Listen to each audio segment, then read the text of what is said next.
with the debt ceiling. Here's One America's John Hines. SVB, of course, it got I guess the Fed backstopped depositors. Was that a bailout, Congressman? You're, of course, on the Financial Services Committee. You and your colleagues, is that nominally called a bailout? What happened there? Well, so taxpayer funds aren't going to be used there, but you have the deposit insurance. Now, keep in mind the assessment that'll be passed along to all the banks that partake in the insurance. That ultimately is going to be passed on to the consumer. So there is going to be a cost to the consumer, but it's not a traditional bailout in the sense that, hey, Congress wrote a check. And one of the questions I have when it comes to these two banks is, where was the regulatory regime in California and New York? And keep in mind, we have regulations in place, and both of these are in blue states, very much woke.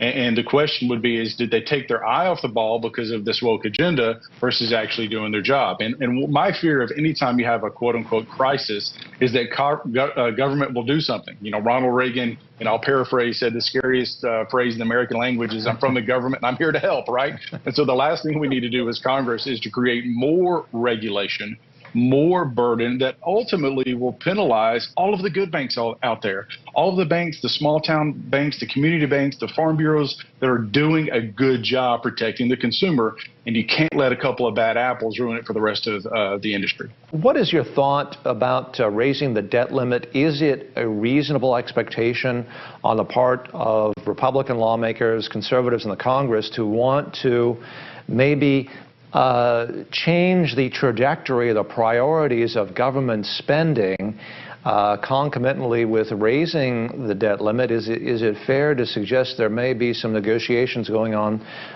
with that question of raising the debt limit?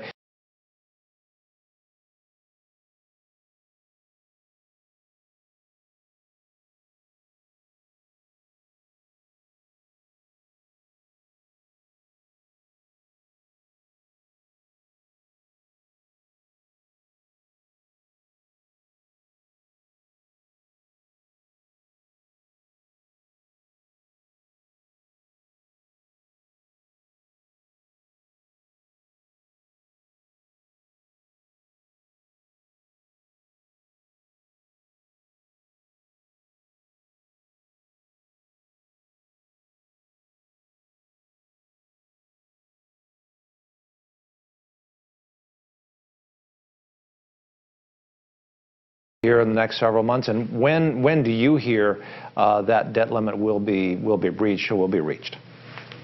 Well, so I think there will be an increase in the debt ceiling. The question is I think the American people want and expect a plan. What are we going to do for the next 10 years? What are we going to do in managing our fiscal house for the next 15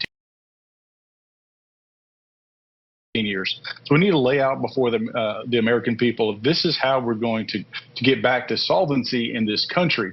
This runaway spending has got to stop. And so that the House Freedom Caucus put out a plan. It's a starting point for a conversation. It doesn't mean that it's a perfect plan, but it creates a dialogue. I can tell you that we've been working with leadership, with McCarthy, to come up with a plan that Congress can wrap its arms around and put forth to the Senate and to the President.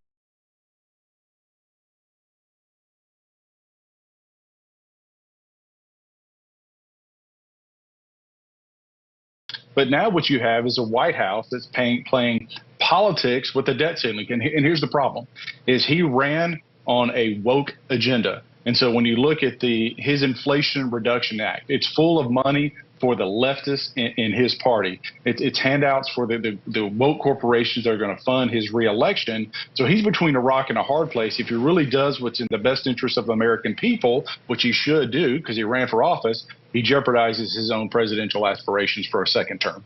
Congressman Andy Ogles, a member of the House Financial Services Committee. Sir, thank you very much for talking to us on One American News. I appreciate your time. Thank you for having me.